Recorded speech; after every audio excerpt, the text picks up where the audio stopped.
Então, hoje só eu e você. O resto do pessoal vai assistir depois. Então, antes da gente entrar na parte divertida da loucura que é... Como chama?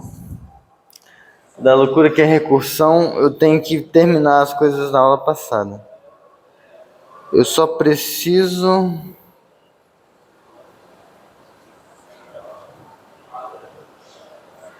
restaurar isso aqui da lixeira.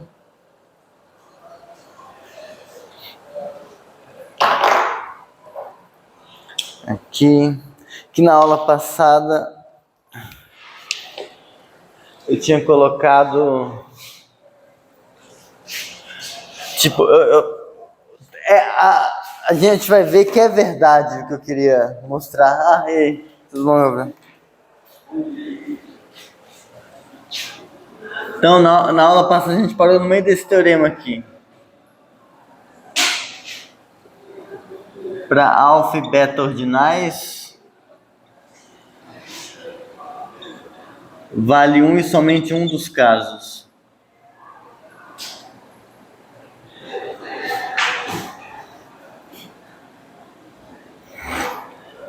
Dos casos a seguir. Alfa igual a beta. Alfa menor que beta. E beta menor, ou beta menor que alfa. E aí eu fui fazendo uns lemas que precisava para isso. Tricotomia, exatamente.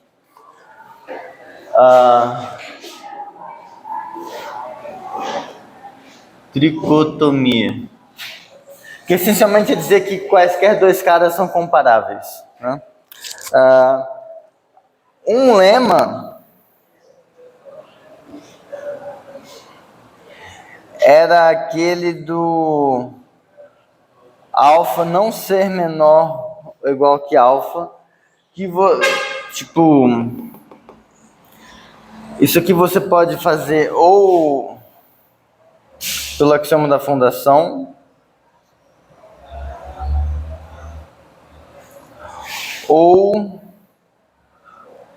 pois do contrário,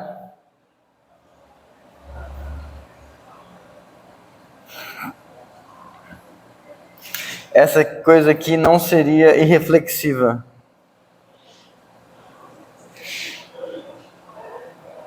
Irreflexiva.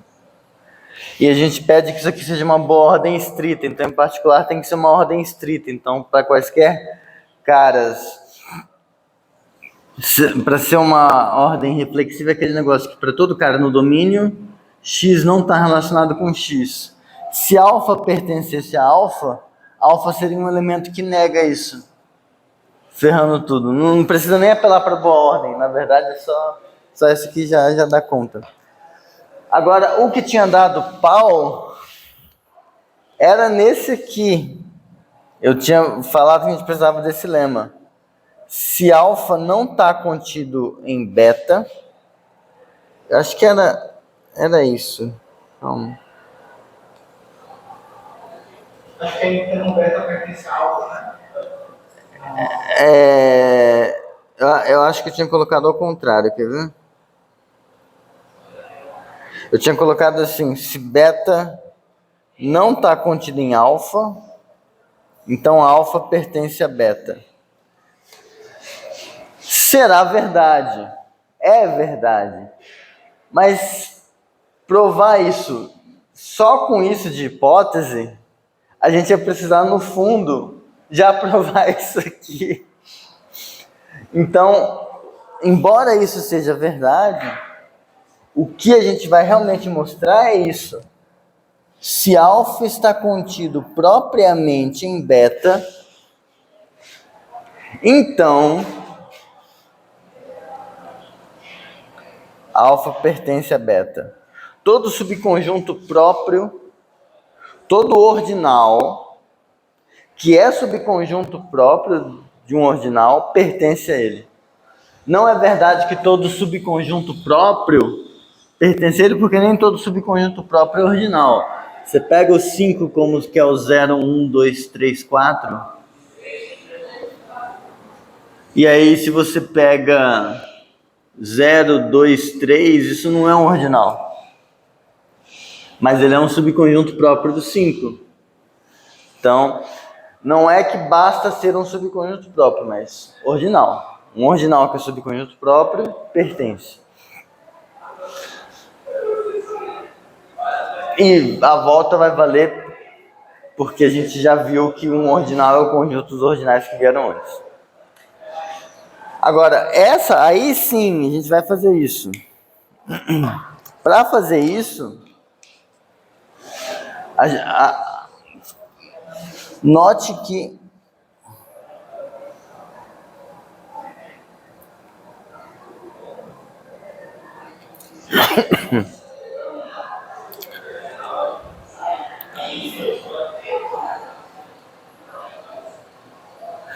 beta menos alfa é diferente.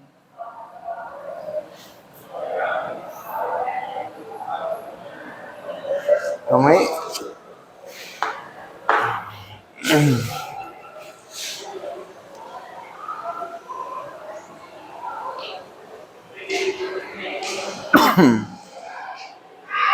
Assim, é que era o que eu queria escrever, mas eu me confundi achando que eu tinha escrito isso. Alfa não está com isso aqui é contido propriamente.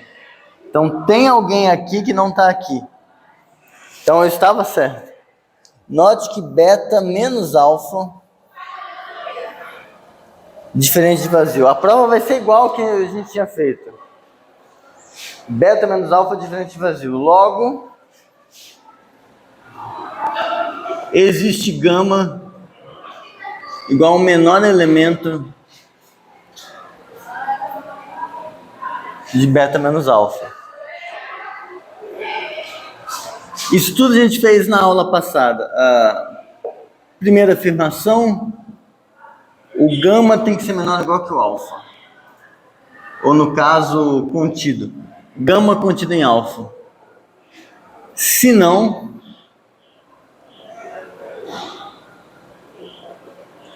existiria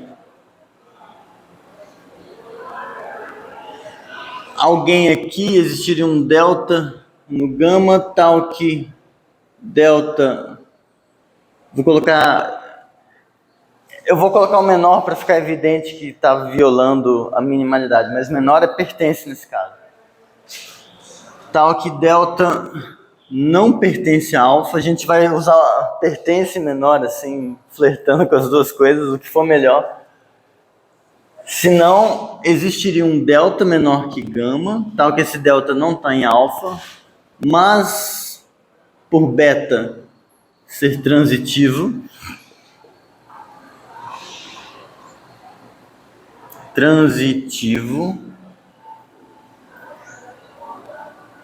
a gente teria esse delta pertencente a beta,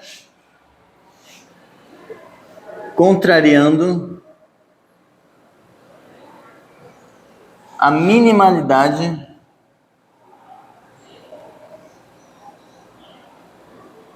de gama, porque gama é o menor possível a pertencer ao beta, mas não pertencer ao alfa. A gente conseguiu alguém menor.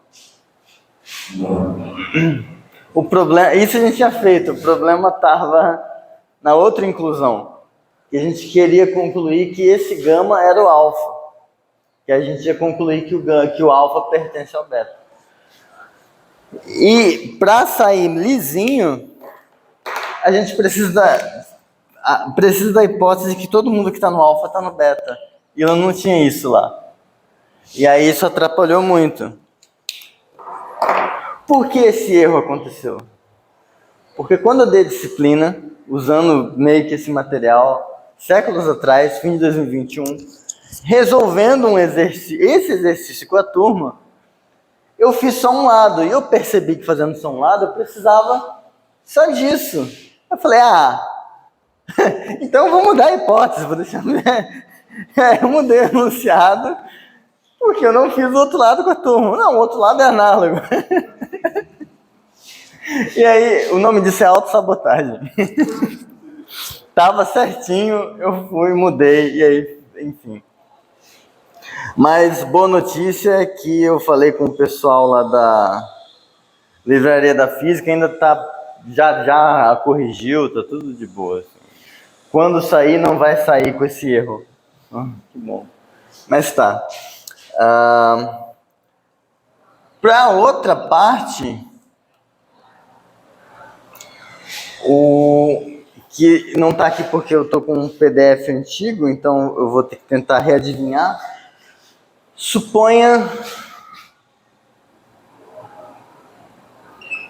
que alfa não está contido em gama. A gente gostaria que estivesse. Se não está contido em gama, existe, eu vou usar delta de novo, porque eu conheço poucas letras gregas, eu não conheço todas, e eu não quero usar epsilon. Eu já usei alfa, beta, gama. Ômega já está ocupado. Kappa a gente vai usar, kappa e mi a gente vai usar para kappa, lambda e mi eu gosto de usar para cardinal. Φ é para função. Psi também, e aí? Eu vou isso aqui é o meu símbolo, minha coisa para conjunto. Eu não posso usar xi. Então, tá lascado. Então tem que usar o delta de novo. Reciclar letras. Pode usar as linhas, mas enfim. Vamos lá. Então, existe um delta que pertence a alfa, tal que esse delta não pertence a gama. Aí agora o pulo do gato é você perceber o seguinte. Delta está em alfa. Alfa está contida em beta.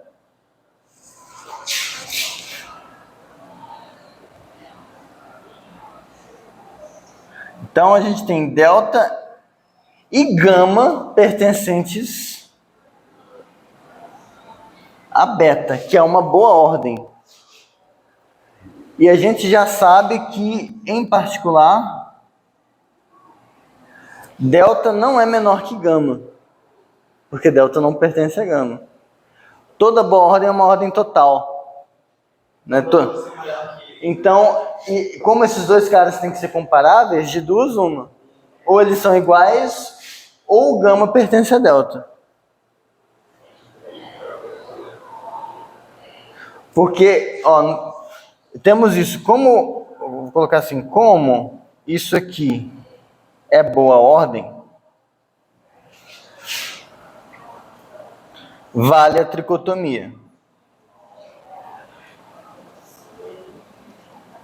Tricotomia. Portanto,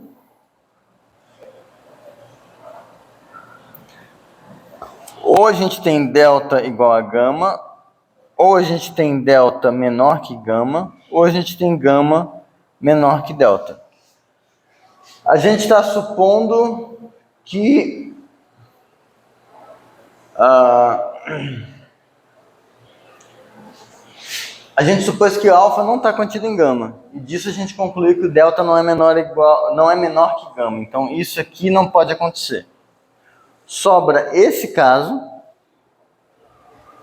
ou esse caso. Agora, se a gente tiver delta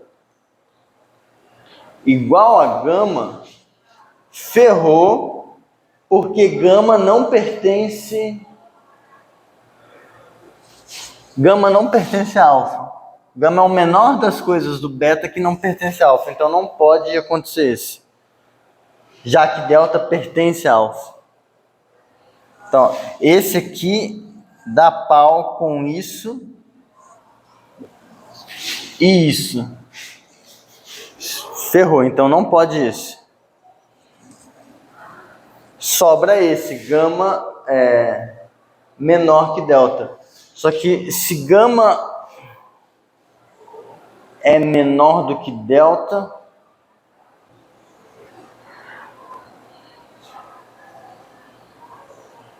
o seu problema... Ah, pronto. Gama menor que delta, no final das contas, é gama pertence a delta. Certo? Delta pertence a alfa. Foi onde a gente está pegando esse delta. E alfa é ordinal. Se é ordinal, é transitivo. Esse pertence a esse pertence a esse, então esse pertence a esse. Então isso aqui está de novo violando essa coisa aqui de que o gama não podia pertencer ao alfa. Então nenhuma das coisas pode acontecer. Fudeu?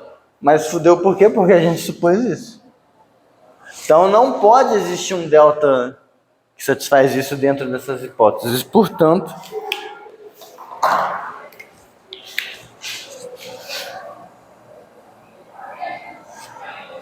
alfa está contido em gama. E assim, alfa igual a gama que pertence a beta. E isso prova, termina de demonstrar os leminhas que precisavam.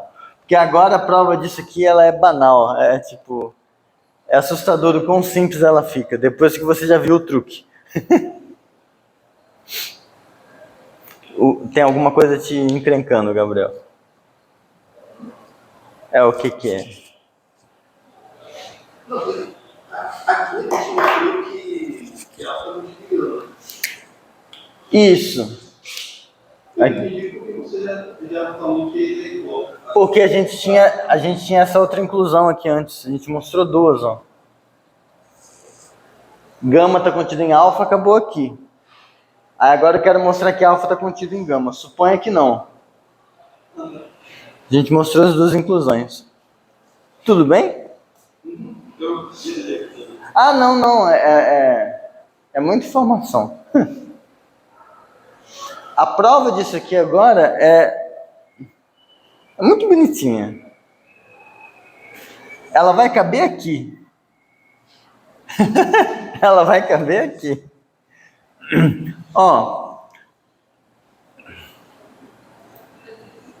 Primeiro exercício.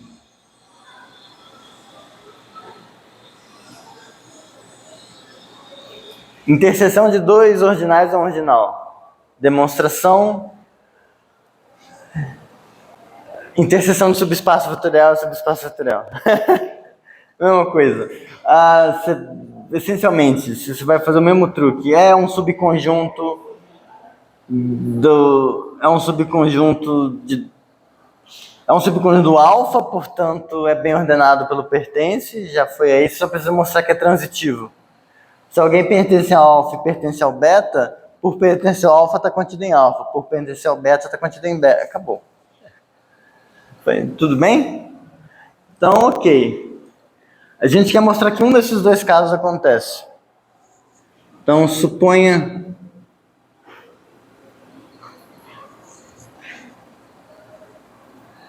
alfa diferente de beta. Então, a gente tem que mostrar que só um desses dois acontece.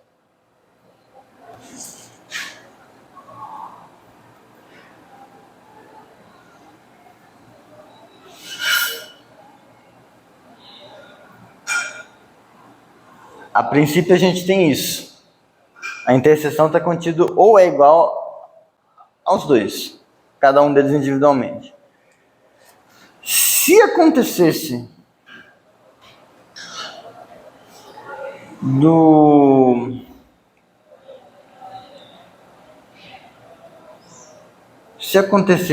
esses... Peraí, vamos ver...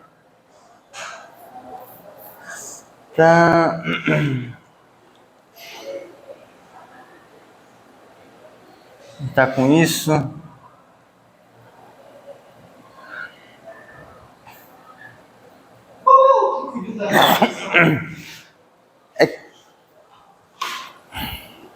Eu falei, é fácil depois que você vê o truque. Eu vi, mas eu esqueci. Pera.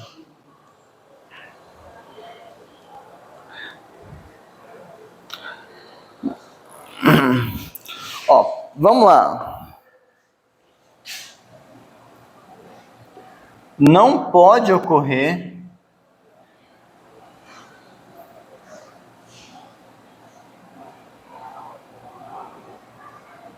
essas duas, o alfa interbeta não pode ser. É que eu estava tentando fazer de outra forma. Eu estava tentando chegar num passo intermediário, mas é que o próximo passo é esse. Essa interseção não pode, ela não pode estar contida propriamente nos dois ao mesmo tempo. Porque se isso aqui é um subconjunto próprio do alfa, isso aqui é um subconjunto próprio do beta, então É só usar o item 2 que a gente viu. você ia tipo assim, caso contrário,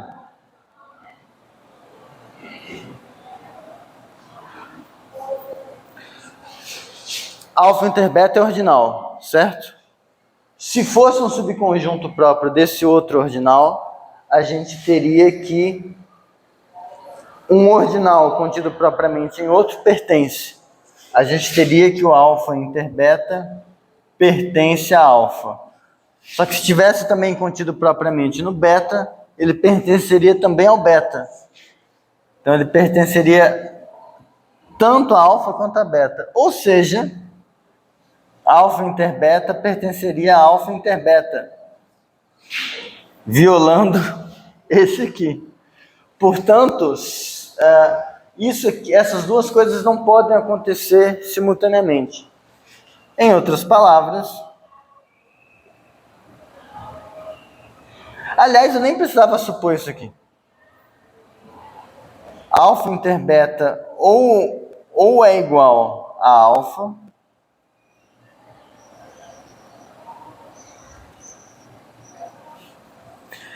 mas se a interseção, se a interseção é igual a alfa, significa que o alfa está contido ou é igual a beta.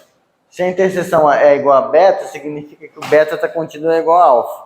Se você acrescenta essa hipótese de que é diferente, sobra o contido propriamente. Mas se você tem o contido propriamente, você tem a pertinência, que é o que você queria. Então, com isso aqui, você tira essa tricotomia. Tudo bem? Então, o truque, eu prometi que ia caber nesse quadradinho, Kobe. João, eu corri o erro da última aula, que eu não tinha acrescentado a hipótese de que o alfa estava contido no beta. Eu tentei fazer a coisa só supondo que o beta menos alfa era não vazio. E aí isso tornou a vida meio difícil. Mas está gravadinho, é só... O importante vale a tricotomia do pertence. Tudo bom. Vocês se sentiram muito enganados? Só um pouco? 10% enganados? Tudo bem. Bom, agora, então, enquanto vocês decidem uma opinião, definição.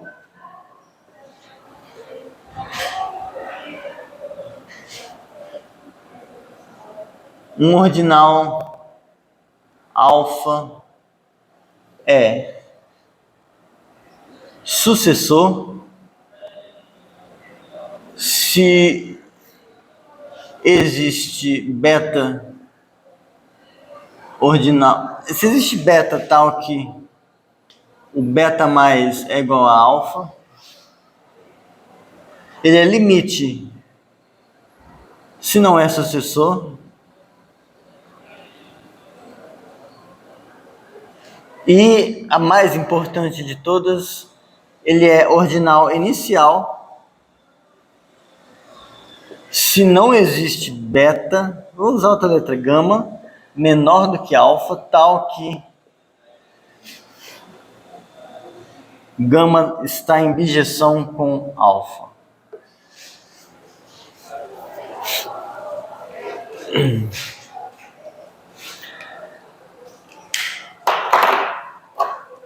Então, exemplos valem mais do que 1000 explicações de definição. Então, exemplos.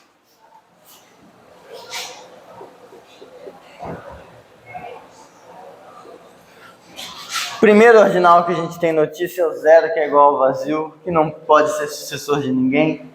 Então, zero é ordinal limite.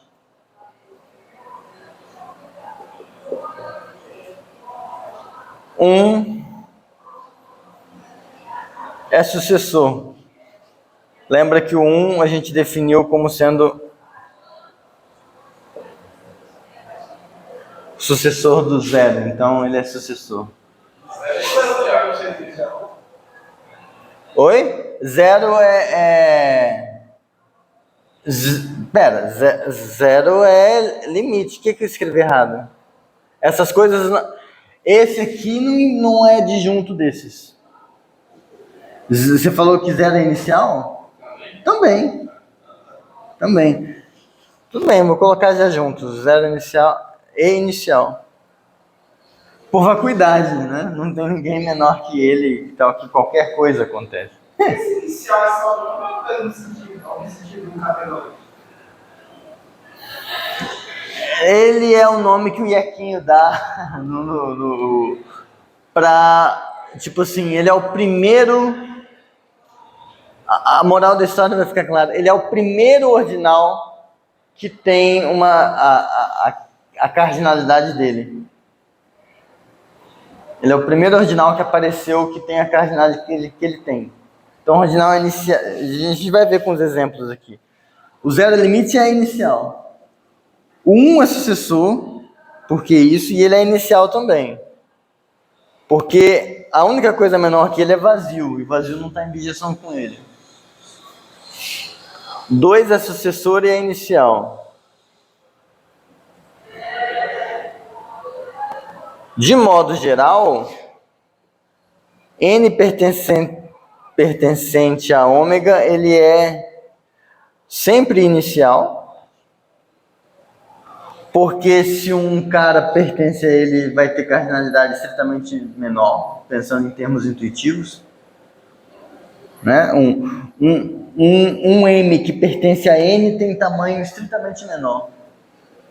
Mas se dá para provar isso usando indução e capítulo 1 do Elon de análise, que aquilo lá no fundo ele gasta uma vida para provar isso. Mas a gente pode simplesmente aceitar, porque a graça do curso de conjuntos são os conjuntos infinitos, não os finitos. Mas é um exercício legal, você mostrar por indução que todo N natural é inicial. Tudo bem? E sucessor, se for diferente de zero.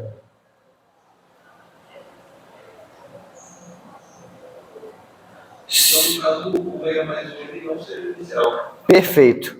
Esse seria o exemplo que ia estar aqui embaixo. Exatamente, perfeito. Ômega é limite. Porque ele não é sucessor de nenhum natural. Toda coisa menor que ele tem um sucessor depois que ainda é natural, que não é ele. Então o ômega não pode ser sucessor. E ele é inicial.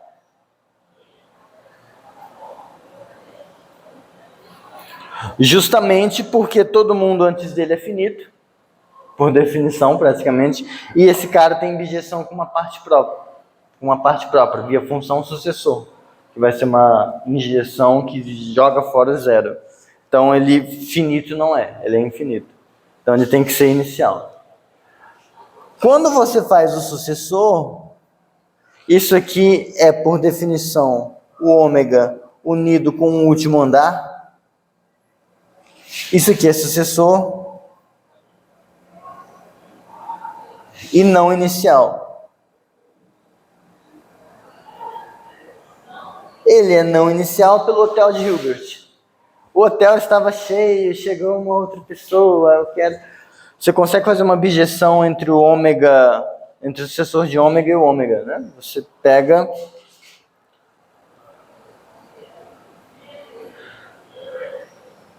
Aqui está o ômega.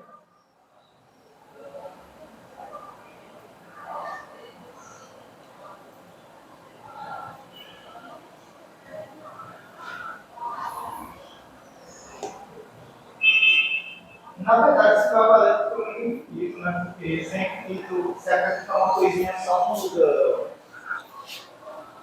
Então, mas você vai ter outros ordinais que são iniciais.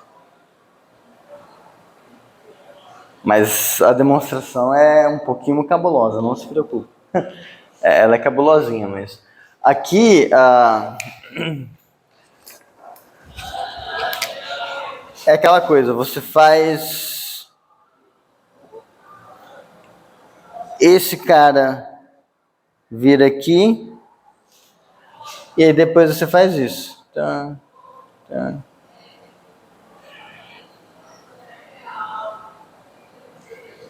Pronto, consegui uma função bijetura.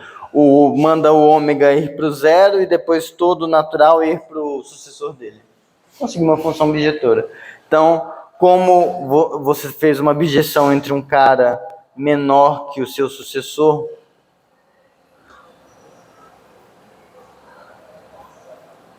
segue que esse cara não pode ser inicial. Tudo bem? Beleza, aí você vai para a lista de exercícios e vê lá que se você tem... Vou colocar aqui uma definição. A gente não precisava explicitamente colocar essa definição, mas... Vamos colocar, por que não? Só para... Tipo, x é enumerável se existe se existe f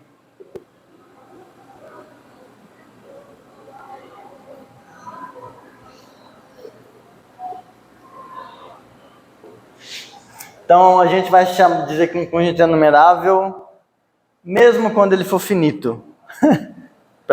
Se a gente quiser muito dizer que ele é infinito e enumerável, a gente fala infinito e enumerável, mas enumerável pra gente já vai pegar o finito junto, tá? Isso aqui, no fundo eu estou falando isso aqui. Então, é só para ser prático. Aí na lista tem esse exercício aqui. Exercício. Se xn é enumerável para todo n natural, então a união de xn é enumerável. Clássico exercício. Se vocês não fizeram, eu nem sei se eu coloquei uma dica lá, mas tem esse exercício aqui que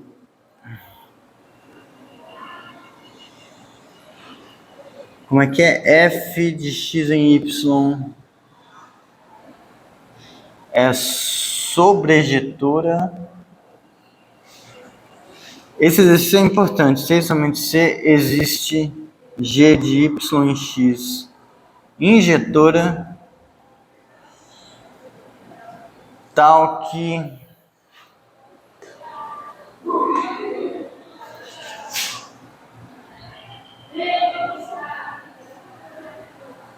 G baléfica é a densidade de x. Isso. O que está acontecendo aqui? Só para... Eu tenho aqui... Tipo, essa direção é de boa. A graça tá nessa outra implicação. Essa implicação é o axioma da escolha. Vocês vão perceber quando vocês pararem para pensar no seguinte, ó, aqui está a F. A qual posição ali não seria encontrada porque você quer que a F tenha inversa pela direita, né? A inversa pela esquerda. Então, quando eu fizer o desenho, eu vou entender. Mas eu acho que é isso, porque ó, a função sendo sobrejetora, para todo y existe pelo menos um xzinho aqui que a imagem vai nele. E agora eu quero pegar uma função que sai do y em x, de modo que quando eu faço essa composição, dê identidade. Então, eu estou com um xzinho, e esse xzinho está mandando num f de xzinho, que a princípio é um y. Agora eu quero pegar todos os y's, cada y aqui, e mandar para algum lugar aqui, de modo que quando eu fizer essa composição, dê identidade. Então, o único jeito de eu fazer isso é se em cada pré-imagem quando eu fizer isso aqui, f-1 de y, o único jeito, essencialmente, é eu pegar na pré-imagem do f-1 de y, tem que pegar um xzinho e eleger ele para a função ir para lá.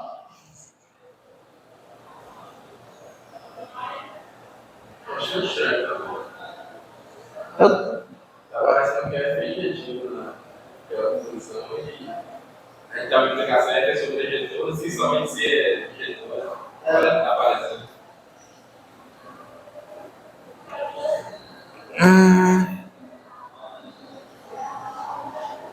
Eu pego alguém na pré-imagem. Porque se a gente tivesse a esquerda, vai ter ejetor. É isso.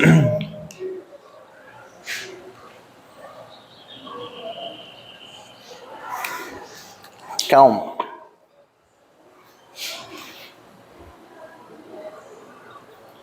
Eu posso olhar a lista, mas eu posso também olhar aqui direto.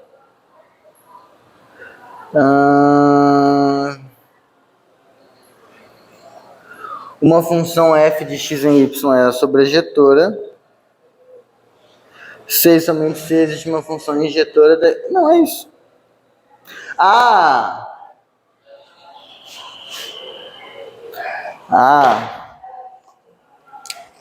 Eu errei a ordem. Aqui é para ser f bola g.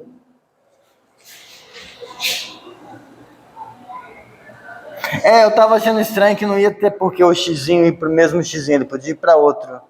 Ia ficar confuso. F bola G igual a identidade de Y. Melhorou? Tá, desculpa. Mas então, Y vai para X pela G, vai para Y pela F.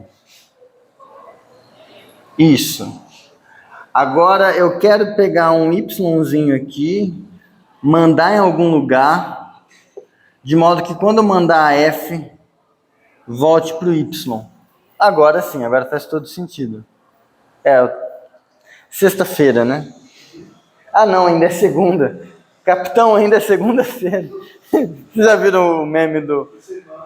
ainda é quarta-feira, né? Mas, então, o truque é você escolher um XY que pertence à pré-imagem do Y, e aí você faz a G mandar o Y justamente nesse XY. Porque aí quando você mandar com a F, ele devolve. Porque se você sabe disso, para você montar esse exercício aqui, para você resolver esse, você só faz assim, tipo, para cada n, tome Fn de ômega em x n sobrejetora. A princípio de uma função injetora daqui para cá, mas aí eu consigo uma função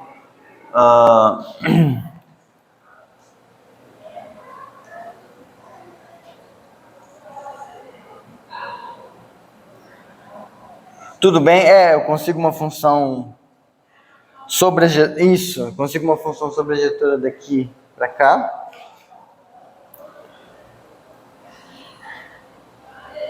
E aí você define f de ômega cartesiano ômega na união de xn de um jeito esperto. Ela vai ser sobrejetora.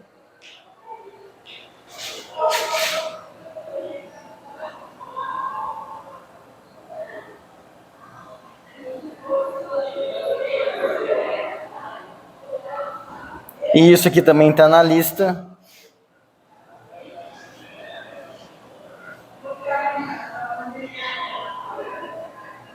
Você tem uma função bijetora entre ômega cartesiano, ômega e ômega.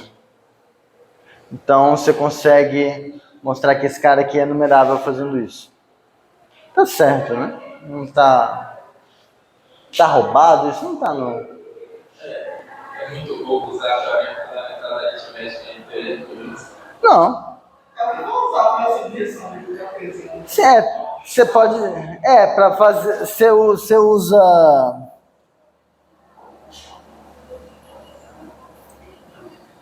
Essa para ter uma função injetora dos naturais no cartesiano. E aí você usa.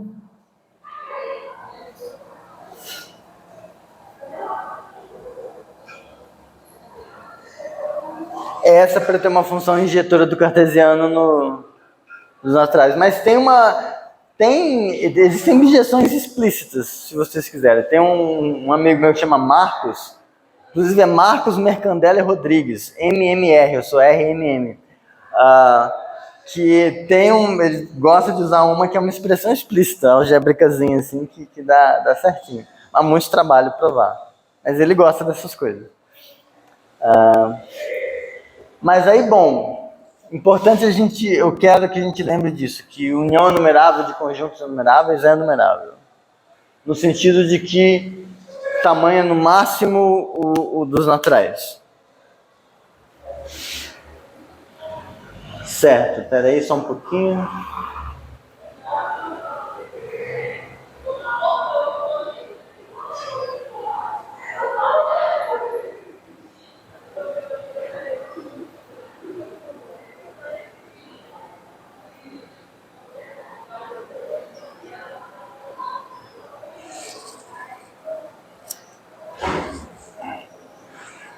Certo. Por que eu estou falando isso? Porque agora, justamente depois que a gente pensa nisso, a gente pode fazer o argumento, o que você tinha falado, de tomar sucessores. A gente pode fazer o seguinte.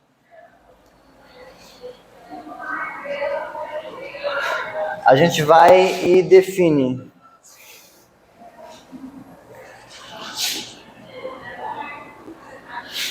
ômega mais 1 a gente define como sendo ômega mais. Ômega mais 2 a gente define como sendo o ômega mais 1 mais. E recursivamente a gente define o ômega mais n mais 1. Embora a gente não tenha definido o n mais 1, melhor fazer assim. Vai ficar meio ambígua a notação, mas isso aqui vai ser o ômega mais n sucessor. A gente pode definir essa sucessão que é acrescentando o último elemento aos caras. Então aqui eu tinha acrescentado esse cara, e aqui eu vou acrescentar o ômega mais 1, aí se eu colocar outro ômega mais 2, assim vai. Se a gente prossegue, o ômega mais ômega a gente pode definir essencialmente como sendo isso aqui. Esse cara, a gente já viu, sucessor e não é limite. Esse cara também vai ser sucessor e não vai ser limite. Inicial, perdão. Sucessor e não é inicial, sucessor e não é inicial, sucessor e não é inicial. Esse cara não é mais sucessor. Porque qualquer cara menor que ele, ó, se alfa é menor que ômega mais ômega, então é porque, no fundo, ele pertence a algum desses caras. Então, alfa pertence a ômega mais n.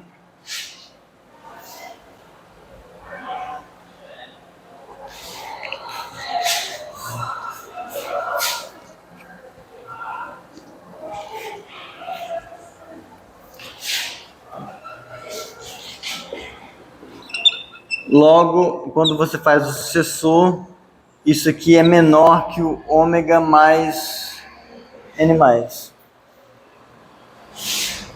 Que ainda não é esse cara. Portanto, todo mundo antes, ele não é sucessor de nenhum cara que veio antes. Portanto, ele é limite. Só que ele não é inicial. Porque você fez uma união numerável de conjuntos que são numeráveis.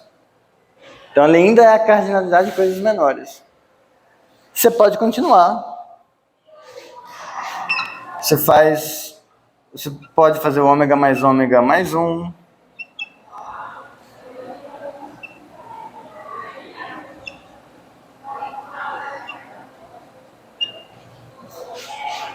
Sucessor, não inicial, limite, não inicial. Porque isso aqui ainda é união numerável de conjuntos numeráveis. Você pode continuar essa porcaria. Enquanto você conseguir, de alguma forma, manter um registro dos passos que você fez, você está preso nesse negócio. E você não está com um conjunto não enumerável. Esse negócio aqui é extremamente pegajoso. Você pode fazer isso muito. Você pode fazer isso... E qual vai ser o passo da gente fez conjuntos numeráveis? A partir do momento em que a gente sair de uma definição que em algum sentido é extensional, que ela...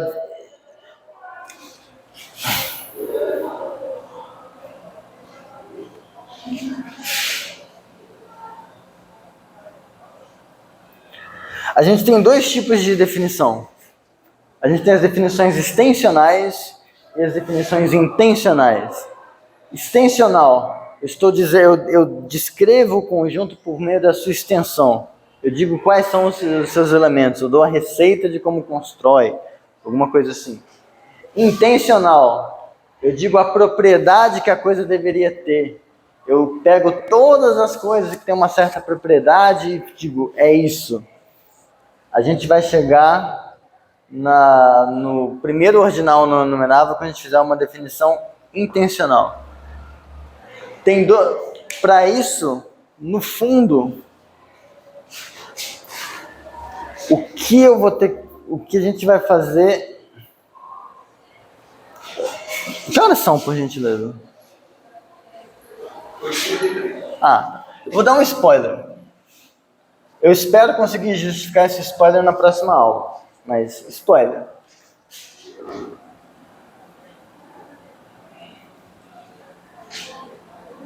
Assuma que para x qualquer, essa porcaria aqui seja um conjunto. Alfa, tal que alfa é ordinal e existe função injetora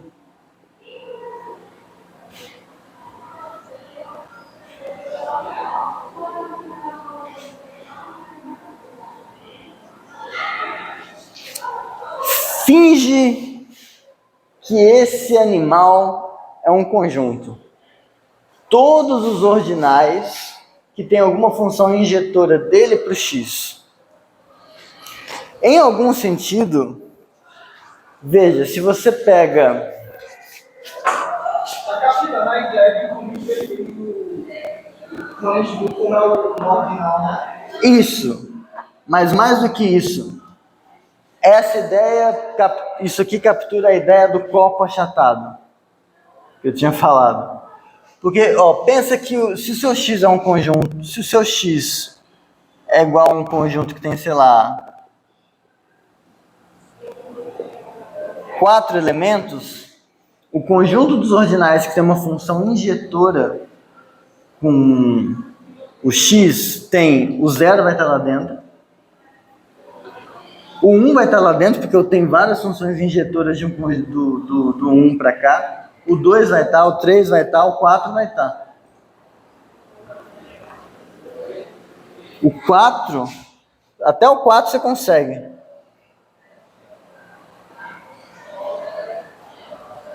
Você consegue uma função injetora, isso aqui é injetora. Conseguiu? Mas então quem é esse conjunto? É o 5. É o 0, 1, 2, 3, 4. Tem 5 elementos. Esse cara seria... Não. O 4 pertence. 4 pertence ao Aleph de X. Porque o 4 tem função injetora com X. Basicamente são funções sucessórias. Em algum sentido. O 0 tá, o 1 tá, o 2 tá, o 3 tá e o 4 tá. O primeiro que não está aqui é o 5, que justamente, não por coincidência, é o conjunto que a gente chama de 0, 1, 2, 3, 4. Então esse cara é o 5. Tudo bem? Eu não consegui ver esse 4 dentro do... Eu estou pegando todos os ordinais que tem uma função injetora com x. O 4 não é o 0, 1, 2, 3? Essa função não é injetora? Então ele tem que pertencer.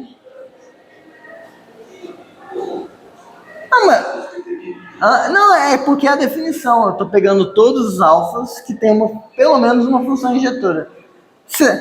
Qual que é o seu critério para entrar nessa festa? Você chega no guardinha, no segurança, fala aqui minha função injetora. Ele olha, tá, beleza, pode entrar no Aleph de X. Aí era o Aleph desse X. Você chegou, aqui tá minha função injetora. Tipo o Peter Griffin essa função não é tão injetora assim. Não, é injetora. Beleza, pode entrar. O 3 também.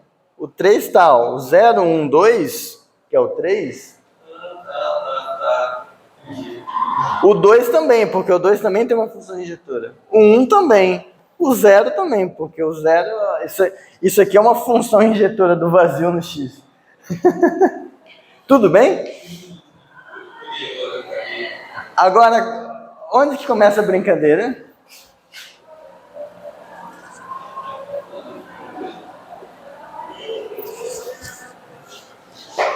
Quando você faz isso aqui. Porque, ó, o 0 vai estar, o 1 vai estar, o 2 vai estar, o 3 vai estar. O ômega vai estar. Porque o ômega tem uma função injetora com ômega. Só que o ômega mais também está. O ômega mais também está. Que é a gente chamou de ômega mais 2, né? Ômega mais 2. Esse ômega vai estar.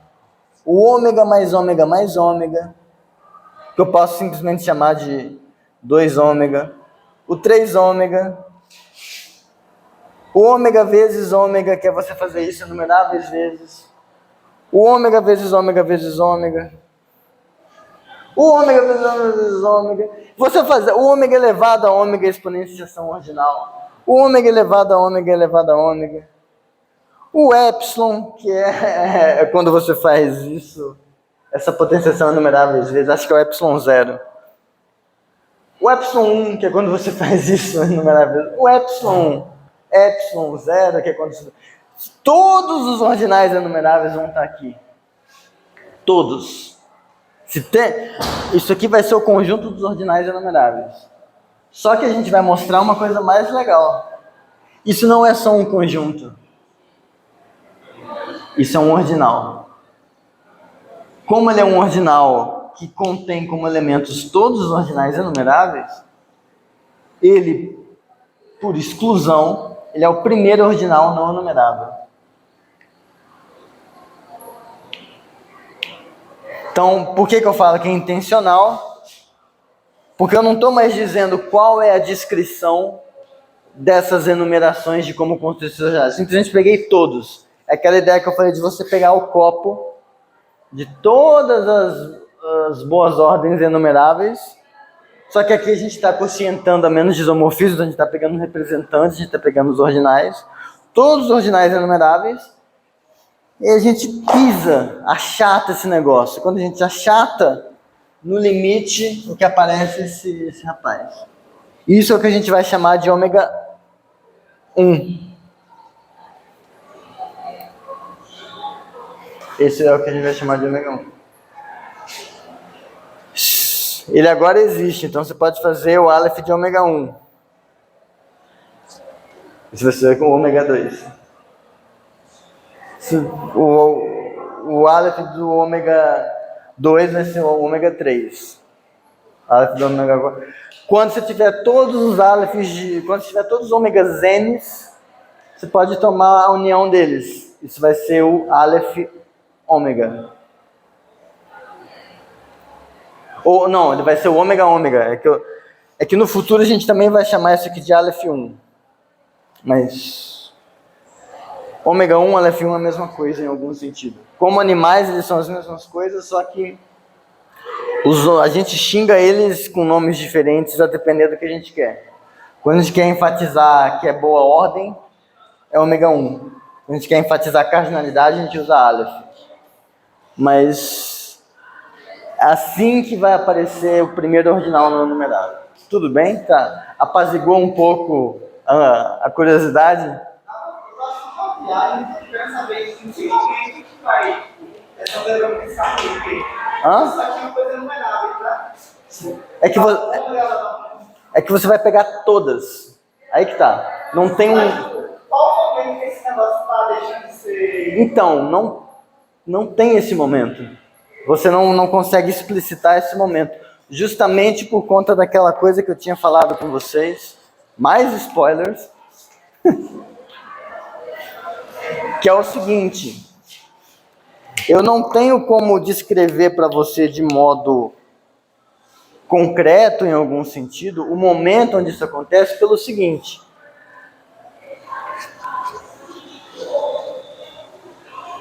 Desenho do universo. O universo está aqui, crescendo, tudo bem? Você pega um conjunto e você fala para alguém, esse desgraçado é enumerável. Você mostra isso simplesmente falando o seguinte, olha, ele é enumerável porque eu sei que em algum outro lugar aqui existe uma testemunha de que ele é enumerável. O que essa testemunha é? É uma função que sai do x, vai em ômega e injetora. Isso é ser enumerável, uma coisa que tem uma testemunha. Para mostrar que algo é enumerável, eu te dou uma testemunha. Eu consigo exibir o momento. Tipo, tá aqui, ó. Essa aqui é a testemunha. Algo ser não enumerável é a ausência de testemunha. Então, para eu falar, em que momento isso aqui deu pau? Eu não sei. O momento que isso deu pau é o universo inteiro. O universo inteiro está servindo de testemunha que isso deu pau justamente porque não há testemunhas. Como que eu sei que não tem testemunhas? Quando eu olho para o universo e falo, olha, não tem ninguém aí que tá. E qual que é o problema?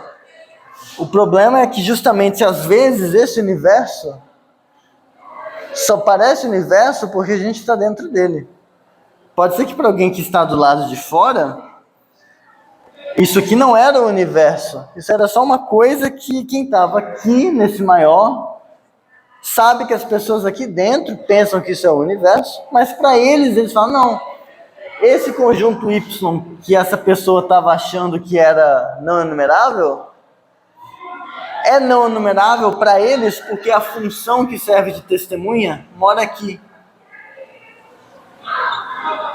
A função de Y em ômega injetora está nessa parte do universo que eles não enxergam.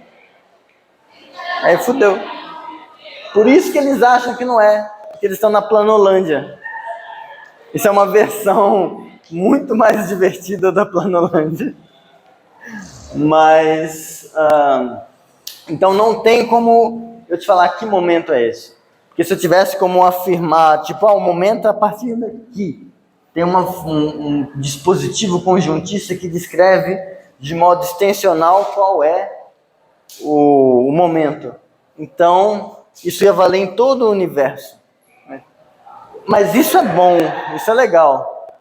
O que o forcing... Estou na Bahia, eu tenho que falar forcing. O forcing, coisas que ele faz é tipo... Quando ele estende o universo, ele meio que pega... Você tem situações onde você colapsa, a gente chama de colapso de cardinais. A gente tá aqui no universo pequeno. Tem duas coisas que nesse universo pequeno eu acredito que é, por exemplo, o Aleph 2 e o Aleph 3.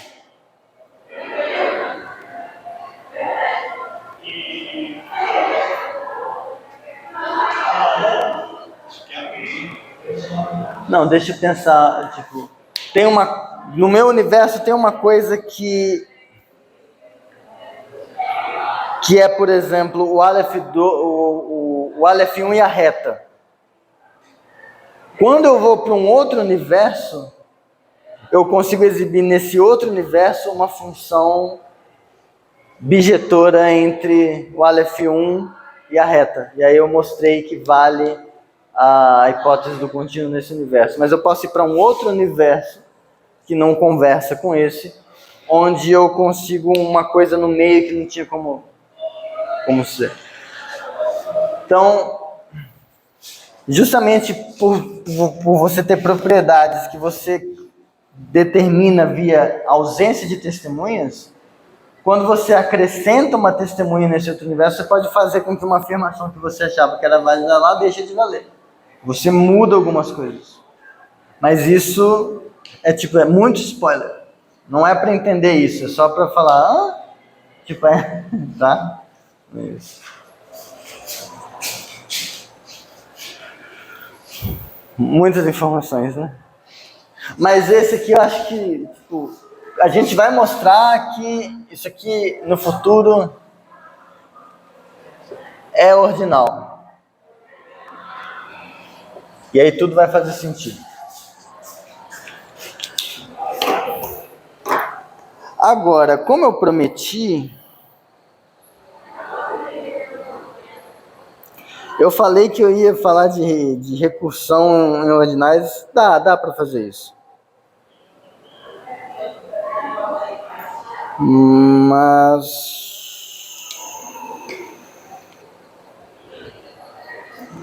E eu vou precisar de recursão em ordinais para provar isso desse jeito, então...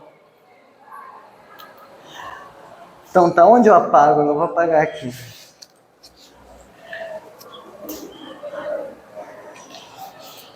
Então, é mais fácil do que parece. Isso que eu vou fazer.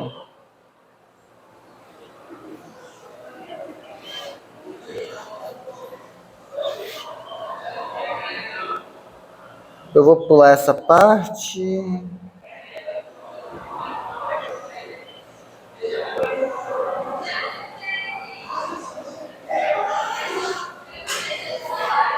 Então, proposição. Aliás,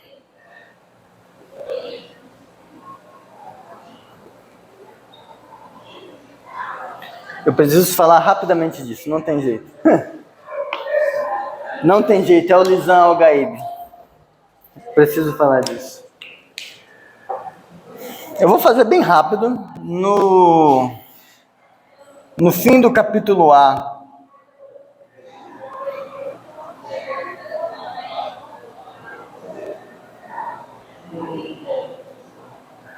tem um pouco mais de informação, tá?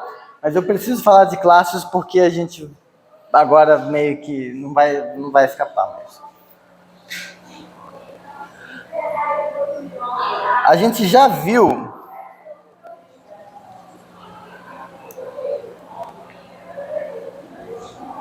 que definir coisas assim pode dar merda. X tal que feed X.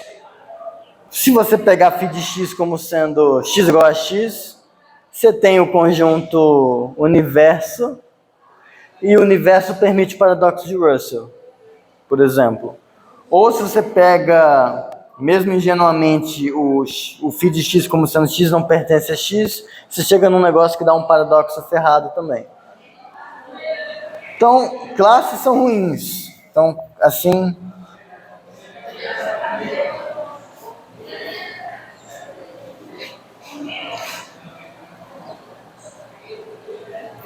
Só que às vezes presta, tá? Quando a gente definiu o que é o conjunto das partes, no fundo, o conjunto das partes de X, a gente no fundo fez isso. A gente falou, ó, isso aqui é um conjunto. No fundo foi. Todo A, o que é as partes de X? São todas as coisas que estão contidas em X. Então, no fundo, eu peguei e falei, ó, essa classe aqui tá de boa. Esse negócio aqui, tudo bem escrever assim. Então, a notação por si só não é ruim. O ruim é você achar que você pode tratar esse tipo de coisa indiscriminadamente como se fosse conjunto. E que tudo que você faz com conjunto, você pode fazer com isso. Mas enquanto notação, é legal. Tem um primo de ZFC que chama NBG, que é de Neumann, Bernays, Gödel, que tenta tratar como cidadão de primeira classe essas coisas que a gente vai fazer aqui. Em ZFC, o que eu vou colocar aqui é meio que uma abreviação, é uma gambiarra, outros sinônimos para gambiarra, não sei. Mumble Jumble, Armeng, tipo, esse é bem daqui, né? Armeng. Então, é um Armeng que, tipo, a gente vai pensar no seguinte. Então, dado uma fórmula, dado uma propriedade,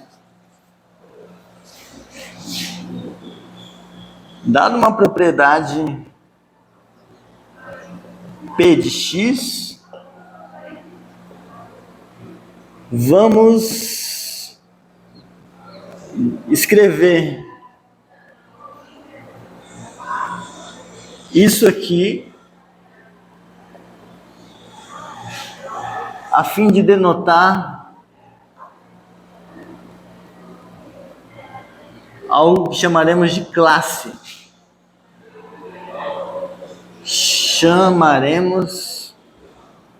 Não sei escrever mais. Chamaremos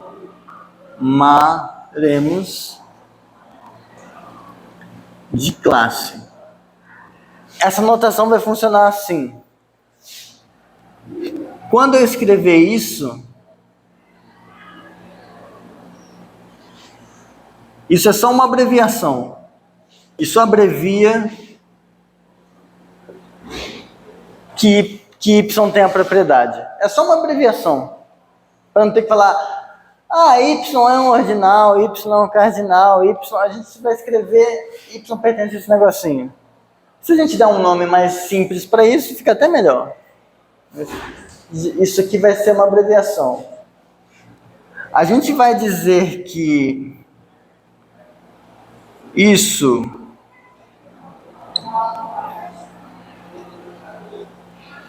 a gente vai escrever essa igualdade, abrevia que as propriedades são iguais. Ou melhor, são equivalentes. Justamente porque se as propriedades são equivalentes, então a abreviação do que é o pertence vai ser Y pertence a um, sem somente ser Y pertence a outro. Então, eu estou usando isso como abreviação. Eu vou dizer que isso aqui é classe própria se não existe Z conjunto com a propriedade de que para todo xzinho, xzinho pertence a Z, C e somente C, usar outra letra.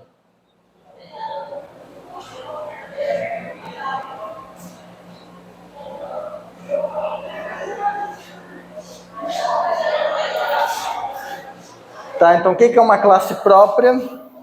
No fundo é um jeito da gente se referir a uma fórmula que não determina um conjunto. Mas a gente vai ver ao longo da vida que algumas fórmulas determinam, tipo essa para a gente determina um conjunto. Você pegar todas as coisas que estão contidas no X. Isso aqui, você pegar a fórmula de qual é a propriedade? A propriedade é ser ordinal e existir função injetora do negócio, do elemento no X. Isso vai ser uma coisa que vai determinar um conjunto. Então, às vezes, claro, quando a gente escrever coisas assim, elas não serão classes próprias, serão conjuntos. Mas às vezes serão classes próprias e está tudo bem. É só um jeito de falar de fórmula. No fundo, isso aqui a gente está flertando com a metalinguagem. Mas tudo bem. A gente pode falar de coisas do tipo...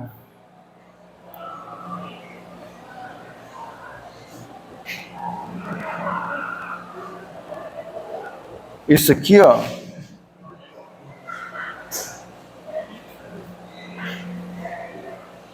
Se você tem duas classes, vou chamar isso aqui de A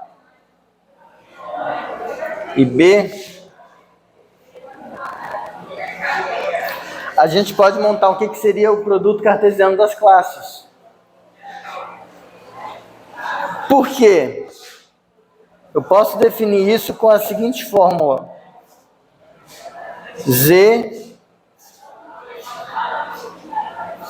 W de Z, onde W de Z é a fórmula.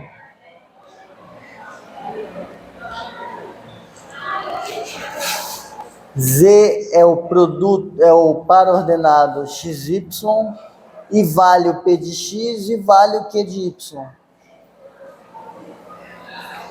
Eu meio que posso fazer produto cartesiano de classes, porque elementos de classes são conjuntos.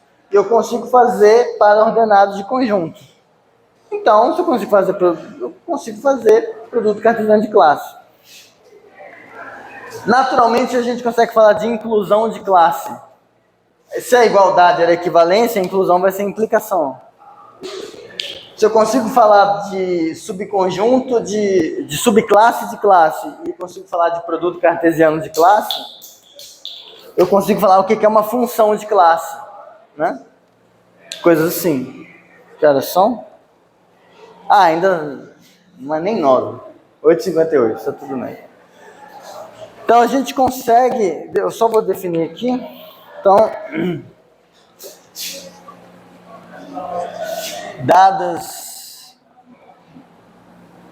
classes A e B, cada hora eu vou escrever de um jeito. Acho que é melhor, isso aqui a gente usa para ordem parcial, né? Eu vou usar o cursivo.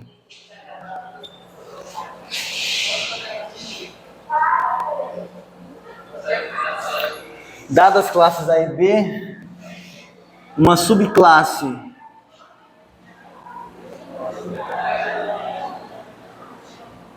Fão desse cartesiano é uma função de classe.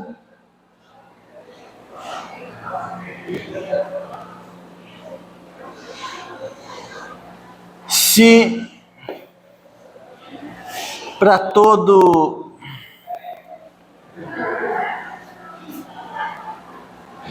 XY, se para todo X que pertence a A, existe um único Y que pertence a B,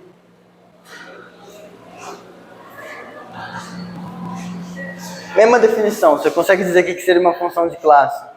Eu consigo até dar exemplos, né? Tipo, você pega isso aqui como sendo... Algo que seria você só tem. Oi? Algo que seria existe um. Obrigado. Existe um. Tipo isso aqui, ó. A classe dos pares da forma x, partes de x. Com x igual a x. Isso é... só para dizer alguma coisa. Só para ter um critério. Porque no fundo eu quero que isso seja a coisa que sai do V, vai no V, que manda x nas partes de x. Poderia ser também se eu pegar o base do x e contar aqui para a parte de x. Isso, pode ser. Isso. Fica até menos redundante, mas... tal que y igual a parte de x. Existe um único que faz isso. Então, isso aqui é um exemplo de função de classe.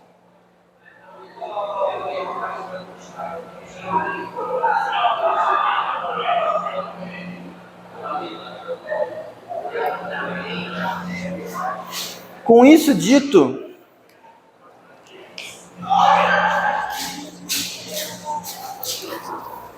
vai dar tempo de fazer quase tudo. Definição, ordem é igual a alfa, tal que alfa é ordinal. Essa é a classe dos ordinais, ordem. Ainda não sei se ela é própria ou não. Spoiler, ela é própria. Mas a rigor, ainda não mostrei para vocês. Ela não vai, isso aqui não vai ser um conjunto, não tem como. Veremos. Mas antes, vamos ver isso aqui. Proposição.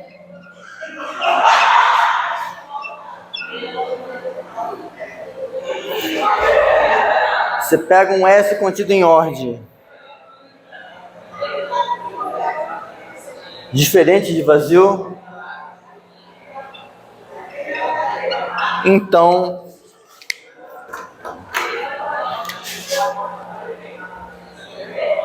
existe alfa que pertence a S, tal que alfa é menor ou igual que S. Aqui eu estou abreviando o menor, eu estou juntando agora o menor do menor de ordinal. Então alfa pertence a S ou alfa é igual a S. Tá?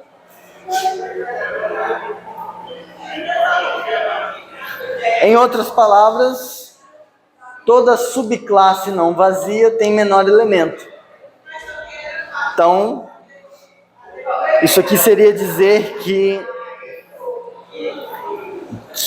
como fala, se isso aqui fosse um conjunto, isso aqui seria bem ordenado, pelo pertence. Prova.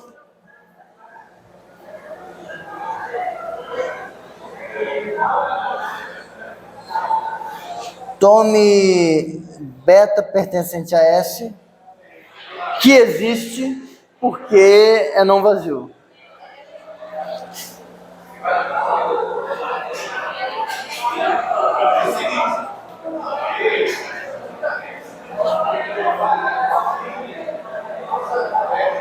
Na próxima aula a gente vai investigar o que acontece com essa interseção. Com beta interesse. Se for vazio, beta é o menor elemento do S. Se não, beta interesse tem um menor elemento. Esse menor elemento será o menor elemento do S. Corolário. Deveria ser possível fazer recursão aqui. Se isso aqui fosse um conjunto, porque é bem ordenado. O problema é que não é um conjunto. Mas mesmo assim a gente vai conseguir fazer recursão. A gente vai montar uma função de classe que essencialmente vai funcionar como uma função recursiva bonitinho, mas isso a gente vai ver na próxima aula. E aí a gente vai conseguir fazer recursões longas, recursões que extrapolam os naturais. Aí vai ficar legal, mas no próximo aula. Deixa eu desligar aqui.